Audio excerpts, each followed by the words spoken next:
Hello everyone, स्वागत है आपके अपने यूट्यूब चैनल ज्ञान गांव तक में। सबसे पहले आप सभी को मेरा नमस्कार।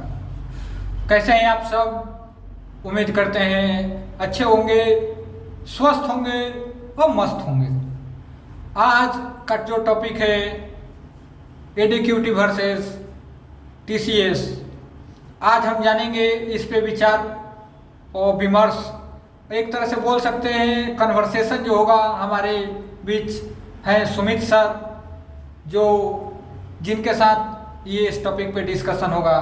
तो आइए मिलवाते हैं सुमित सर से। हेलो सर, स्वागत है आपके अपने चैनल इस पॉडकास्ट में। धन्यवाद पॉडकास्ट में बुलाने के लिए। चलिए, तो ये बताइए कि आपको क्या लग रहा, ये जो एडीक्यूटी है फेज 13 का एग्ज़ाम कराने में सक्सेस नहीं रह पाई और टीसीएस पहले जो कराती, तो आपको क्या लग रहा है कि कौन सा बेटर था? टीसीएस ही बेटर है, मतलब बेटर था कि एडीक्यूटी ही बेटर है? क्या आपका क्या लोग जान रहे हैं ना, टीचर प्रोटेस्ट कर रहे हैं, सारे धरना प्रदर्शन कर रहे हैं, तो ये सभी को जग जाहिर है कि फ्रॉड है। और काफ़ी जगह पे, जैसे मैं झारखंड से बिलोंग करता हूँ, तो काफ़ी स्टेट में जैसे एजेंसी होता है, स्टेट का एजेंसी का, उसमें धांधली होता है, तो वो आता था। तो हमारे दिमाग में ऐसा रहता था, क्योंकि हम लोग भी सरकारी नौकरी का तैयारी किए, तो हमारे दिमाग में रहता था कि कहीं ना कहीं सेंट्रल में तो फेयर होता है, 80% तो फेयर है, अगर 20% होता होगा रहे, पर 80% में हम जगह बनाएंगे, ऐसा सोच कर तैयारी करते थे। और अब जब एडीक्यूटी आया तो वो स्टेट गवर्नमेंट में जैसे होता है धांधली, उस टाइप का धांधली देखने को नज़र आ रहा है। तो डेफिनेटली काफ़ी बड़े स्तर पे इसका ब्लैक लिस्टेड है, व्यापमं घोटाला में आया है इसका नाम, और बहुत 3-4 स्टेट में ब्लैक लिस्टेड है। तो ये बहुत ही बड़ा तो सर एक बात बताइए कि आपको क्या लग रहा है कि सीजीएल का एग्ज़ाम जो 13 अगस्त से स्टार्ट होने वाला है वो एडीक्यूटी करा लेगी? आपको क्या लग रहा है? कुछ कहा नहीं जा सकता है। अगर गवर्नमेंट कड़ा निर्देश देते तो फिर चोर भी चुप हो जाता है। बात तो बिल्कुल चोरी सही नहीं कर पाएगा, ठीक है। अगर आप कितना भी बड़ा सातिर हो और आपके पे अगर जो ऊपर से ही लगाम लगती है, तो बोलेगा ठीक है इस बार छोड़ो, थोड़ा ही करते हैं, तो हो सकता है कुछ फेयर कर दे शायद। क्योंकि ऊपर से अगर दबाव आ गया मिनिस्टर का, वो रहता है तो हर एक लेवल पे रहता है सेटिंग, बिल्कुल ठीक है, तभी जाके कॉन्फिडेंस में करते हैं। अगर वहाँ से ही उसको मिल जाएगा तो वो फिर नहीं कर पाएगा। तो चलिए, एक सवाल और है। बहुत सारे सबसे ज़्यादा जो पावर होता है पॉलिटिशियन के पास होता है। पॉलिटिशियन ही गुंडे पालते हैं और चोर पालते हैं। अगर पॉलिटिशियन ने बोल दिया, मंत्री ने बोल दिया कि तुम्हें इस बार नहीं करना है, तो वो नहीं करेगा। That is as simple as that. अगर झारखंड में होता है, धांधली होता है, तो मुझे तो नहीं बोलना चाहिए सरकार के बारे में, पर अगर सरकार का नहीं रहेगा तो नहीं करेगी एजेंसी। सरकार अगर स्ट्रिक्टली बोल दिया तो वो ट्विटर पे आके बोलता है कि मैं बहुत स्ट्रिक्ट हूँ, फिर जाके कॉल पे बोलेगा अरे बस ऐसे बोल दिए थे जनता को खुश करने के लिए, तुम करो अपने में मगन रहो। ऐसा होता है। एक क्वेश्चन बहुत ही, जैसे आप जानते होंगे, हमारे एक बहुत ही प्रिय नेता हैं नितिन गडकरी जी, वो बहुत ही स्ट्रेट फॉरवर्ड बोलते हैं, तो बहुत जगह पे उनका काम अच्छे से चलता है। वो बोल देते हैं कि कहीं कुछ होना नहीं चाहिए, ढिलाई हुआ फिर समझ लेना, तो वो अच्छा से काम कराता है। तो उसमें देखने को भी मिल रहा है। अगर सेंट्रल गवर्नमेंट में सबसे ज़्यादा अगर कोई काम देखने को मिलता है तो इंफ्रास्ट्रक्चर देखने को मिल रहा है। जो रोड एंड ट्रांसपोर्ट मिनिस्टर है नितिन गडकरी, उनका काम एकदम परफेक्ट दिख रहा है। कहीं ना कहीं उनका भी आ जाता है कि फ्लाईओवर ढाया गया, तो कहीं ना कहीं कोई उनसे जल्दबाजी कर देता है, पर बहुत हद तक नहीं कर पाता है, क्योंकि वो काफ़ी स्ट्रिक्ट रहते हैं। ये सब है। चलिए, एक पॉलिटिशियन का विल पावर। हाँ बिल्कुल। एक क्वेश्चन और बहुत, जो कि मेरे दोस्त मित्रों का भी और बहुत सारे कमेंट में भी आया था कि जो एडीक्यूटी है, ये कहीं ना कहीं कुछ टेक्निकल इशू भी आजकल बहुत ज़्यादा हो जा रहा, क्योंकि कहीं माउस क्लिक नहीं हो रहा, कहीं 5 मिनट के लिए सर्वर डाउन हो जा रहा। तो इसको आप किस हिसाब से देखेंगे? आपको क्या लग रहा है कि यूथ का जो भविष्य है वो किस तरफ जा रहा है? आप इस पे कुछ बोलना यूथ चाहें? का भविष्य अभी ट्रांजिशन पीरियड में है, कुछ कहा नहीं जा सकता। अगर मैं इमोशनल होकर कुछ बातें कहूँ तो अभी ट्रांजिशनल फेज में है। गवर्नमेंट सरकारी नौकरी देना नहीं चाह रही है।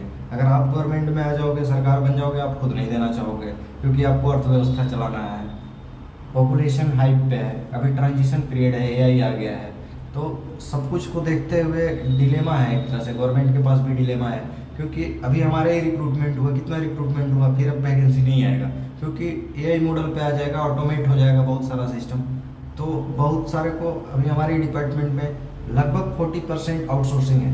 मैं कभी कभी लगता है 50% भी होंगे आउटसोर्सिंग स्टाफ। आउटसोर्सिंग यानी जो कॉन्ट्रैक्ट पे हैं, ठीक है। तो ऐसे उनको भी बर्डन दिखता है। जैसे ओल्ड पेंशन स्कीम को क्यों हटाए थे, क्योंकि उनको एक फाइनेंशियल बर्डन लग रहा था गवर्नमेंट को। तो ये सब भी सिनेरियो रहता है, तो वो भी रहता है। तो हमारे लिए एज ए स्टूडेंट हम बोल सकते हैं स्टूडेंट के पक्ष में कि दो गवर्नमेंट जॉब। पर अगर आप खुद गवर्नमेंट बन जाओगे तो फिर वहाँ से डिनाई करना स्टार्ट करोगे, क्योंकि सभी गवर्नमेंट ऐसे बोलते हैं कि मैं जॉब दूंगा, आते के साथ फिर बोलते हैं जॉब नहीं दूंगा, आप मुर्गी पालन करो। जैसे हेमंत सोरेन आए थे, बोले 5 लाख नौकरी दूंगा पहला साल में, हमारे झारखंड स्टेट का बात कर रहा हूँ। इसके बाद भाषण देते हैं मुर्गी पालन करो, व्यवसाय करो। उसी तरह मोदी जी आए, बोले रोजगार दूंगा। इसके बाद बोलते हैं कि गटर से गैस निकलेगा और उससे चाय और पकौड़ा बनाओ, हो जाता है। ठीक है, वो सब तो बातें। वैसे ही आप भी जब कुछ बनोगे पोस्ट पे तो जीतने के लिए बोल दोगे कि हाँ मुझे दे दो वोट, मैं काम करूंगा। इसके बाद जाते के साथ कुछ आपका जो दिमाग में रहेगा वो बोलोगे। नहीं, ये सब तो आप जो भी बोले अपने हिसाब से, अपना जो भी आपका जो था तजुर्बा आप बोल दिए, लेकिन ये तजुर्बा नहीं है, ये फैक्ट है। हाँ, जो भी फैक्ट है वही आप जो भी आप शेयर किए। ये बताइए कि एक जो अभी सबके मन में प्रश्न है, जो भी एसएससी एस्पिरेंट्स है उनके मन में एक कहीं ना कहीं प्रश्न खटक रहा कि ये जो फेज 13 का एग्जाम हुआ, कहीं वैसा same pattern in the sense की टेक्निकल एरर या फिर सेम एक प्रीवियस डे क्वेश्चन उस टाइप का कहीं आ ना जाए। तो ये क्या देश के भविष्य के साथ खिलवाड़ हो रहा है, यूथ के साथ? क्या इस पे आप कहना के साथ खिलवाड़ नहीं हो रहा है। बेसिकली वो खिलवाड़ नहीं है, वो अलग चीज़ है। वो अपने साथ खिलवाड़ करेंगे वैसे करेंगे तो क्योंकि उनका डेंट होगा, जो उनका इमेज है, जो उनका जो भक्ति है बीजेपी की, प्रो बीजेपी जो यूथ है करते हैं कि नहीं प्रोग्रेस कर रहा है, उनको डेंट होगा काफ़ी ज़्यादा, जो कि देखने को भी मिला इस भी इलेक्शन में। तो वो एक अलग प्रेशर रहता है उन लोगों के भी माइंड में। पर भविष्य तो ऐसे ही खराब है युवाओं का। इतना पॉपुलेशन है, किसको किसको जॉब दिया जाए, किसको जॉब, बात बिल्कुल सही बोली। तो भविष्य तो ऐसे ही अंधकारमय है इंडिया का। और ट्रांजिशन पीरियड आ गया है। तो वो तो जब से इंडस्ट्रियलाइजेशन वाला समय आया था तो हमेशा ना कुछ रहता है। और पॉपुलेशन इतना ग्रोथ किया है, जो स्ट्रक्चर यहाँ का स्ट्रक्चर उस तरह से डेवलप नहीं किया। डाइवर्स कंट्री है ना, मुश्किल है किसी को भी करना। कोई भी अगर एबव पोजीशन पे जाता है तो करना मुश्किल है। और हमारा दुर्भाग्य ये भी रहा कि हमारे पास जो भी पॉलिटिशियन है वो अपॉर्चुनिटिस्ट माइंड्स हैं, वो डेवलपमेंट के मकसद से नहीं है। तो कभी कभी एक आध बिरले ईमानदार जो है वो काम किए, जैसे हमने नितिन गडकरी का नाम लिया, जैसे और भी थे, तो उन्होंने काम किया बहुत हद तक। पर हमारे 90% पॉलिटिशियन अपॉर्चुनिस्ट रहते हैं, वो बोलेंगे कुछ करेंगे कुछ। तो इसलिए हमारा देश का दुर्भाग्य भी रहा। जैसे आप देखते होंगे पार्टी चेंज कर लेता है, तो अपॉर्चुनिस्ट का पहचान है ना। कांग्रेस में था, बीजेपी में आ गया, बीजेपी में कांग्रेस में आ गया, जहाँ देखा उसको बस कुर्सी चाहिए और उसे बस पैसा हैंडओवर करना है। तो ये चीज़ मेंटलिटी रहा। जैसे आप साउथ का देखोगे, आप साउथ इंडिया में पोस्टेड हो, ठीक है। यहाँ का क्या रहा कि लोग कहीं ना कहीं कुछ हद तक डेवलपमेंट पे, यहाँ भी करप्शन है, ऐसा नहीं है, करप्शन तो हर जगह है, यूएस में भी है। पर यहाँ पे हमारे एरिया में जो करप्शन है उससे थोड़ा सा कम है। तो यहाँ पे आपको डेवलपमेंट देखने को मिलेगा।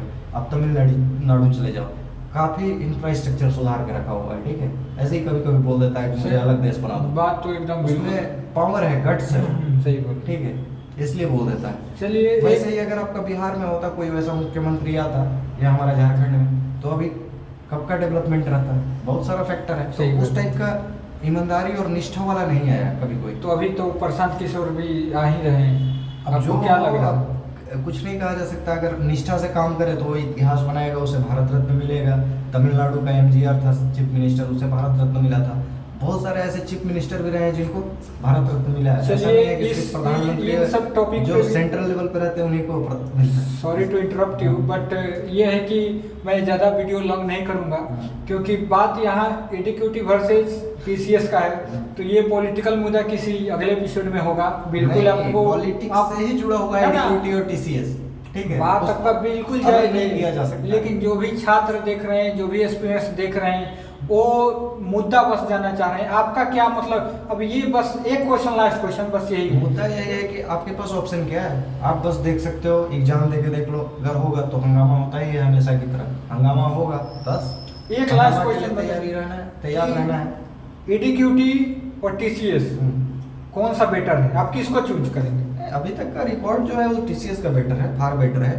पर एडीक्यूटी आया है, उसका जब मिनिस्टर बोल रहा है कि इसको देखने दो, तो देगा, वो करेगा, देखते हैं क्या चलिए है। बस ये सुमित सर का जो भी जवाब था वो कैसा रहा आप कमेंट सेक्शन में बिल्कुल बताइएगा, और फिर मिलते हैं किसी नए टॉपिक नए वीडियो के साथ।